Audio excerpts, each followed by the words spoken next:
عمران خان وای ما ته په جیل کې 3 آپشن راکړل شوی، ډیل، سرنډر یا مرګ. وای ما خپل مرګ قبول کړی دی، خو خپل قوم سره به هیڅ کله هم بې وفایي ونه کوم. بل عمران خان به د جیل نه څنګه رها کیږي؟ شاه محمود قریشي د هغې باره کې څه ډېر اهم ډیمانډ کړی دی، څه ډېر اهم طلب یې کړی دی چې په کومه طریقه باندې عمران خان د جیل نه رها کیدی شي.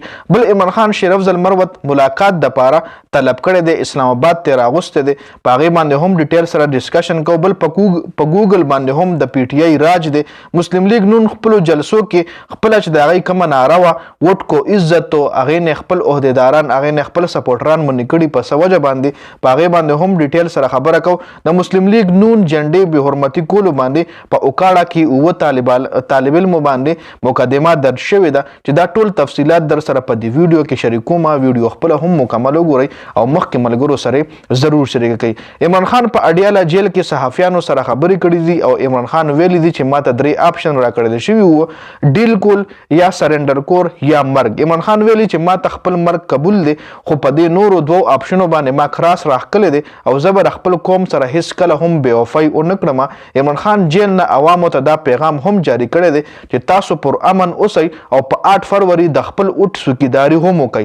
مطلب چې کله اوټ تاسو کاسټ کوئ نو هغې نه پس د خپل اوټ څوکیداري هم وکئ چې مطلب څه داندلي ونه شي. او عمران خان دا هم ویلي دي چې اوس په عدلیه باندې زموږ هیڅ قسم اعتماد نشته دی. او سایفر معامله کې عمران خان ووی چې سایفر معامله کې باجوه ما ته ویلي وو چې ته په سایفر خاموشي اختیار کا نو موږ به تا ته 2/3 اکثریت سره الیکشن کې کامیابي درکو، ورنه که چېرې تا په دې خاموشي اختیار نه کا نو بیا به ته ګیرېږي او بیا ته الیکشن کې 13 سیټونه هم 13 کرسۍ 13 سیټونه هم نشي ګټلی. جي بل شاه محمود قریشي هم صحافیانو سره خبرې کړي دي او هغه د پاکستان عوامو ته دا فارموله ورکړې ده چې عمران خان به جیل نه څنګه بهر روزي، په کومه طریقه به عمران خان د جیل نه بهر روزي. نو شاه محمود قریشي دا ویلي دي چې کم کسان غواړي چې عمران خان د جیل نه بهر وویني، چې کم کسان غواړي عمران خان د جیل نه بهر روزي، نو هغوی ته پکار دي چې پی ټی آی کم کسان الیکشن دپاره ودرولی دي نو هغوی ته اوټ ورکړي. شاه محمود قریشي دا هم ویلي دي چې زما عمران خان سره ملاقات نه کیږي، زه په بیل جیل کې یم، هغه په بیل جیل کې دی، زما هغه سره هیڅ قسم ملاقات په جیل کې نه کیږي. جی بل شیر افضل مروت د پی ټی آی انتخابي مهم او جلسو نه انکار کړی، د هغې حوالې سره تاسو سره الریډي ما یو ویډیو شریکه کړې وه چې شیر افضل مروت په څه وجه باندې په کراچۍ په سند کې د انتخابي مهم چلولو نه انکار کړی و. نو هغې نه پس بیا بیرسټر ګوهر شیر افضل مروت ته ریکویسټ وکړو چې ته دغه انتخابي مهم دغه جلسې کنټینیو وساته او ورته هیڅ کله هم دا مه پرېږده، سند کې خپل مهم جاری کنټینیو وساته. بیا شیر افضل مروت د بیرسټر ګوهر ریکویسټ ومنلو او هغلته خپل مهم جاری وساتلو. خو اوس خبر دا راغلی چې عمران خان شیر افضل مروت ته دا پیغام لیږلی دی چې ته خپل سند پرېږده او اسلام آباد ته راشه. نو ذرایع دا وایي چې کیدای شي عمران خان سره شیر افضل مروت ملاقات وکړي او عمران خان شیر افضل مروت ته یو بله منصوبه ورکړي چې ته دا کار داسې وکړه یا ولله څه بل پلان ورکوي. نو ذرایع هم په دې باندې مطلب دا خبر شریک کړی دی. بل په ګوګل باندې د پی ټی آی او د عمران خان راج دی.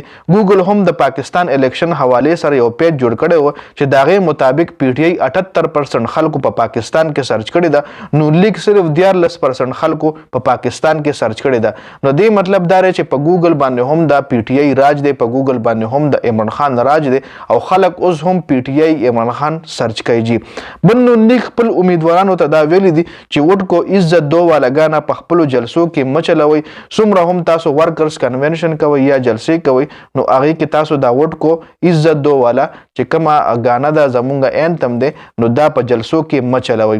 دا هدایات یې باقاعده خپلو رهنما ته جاری کړي دي.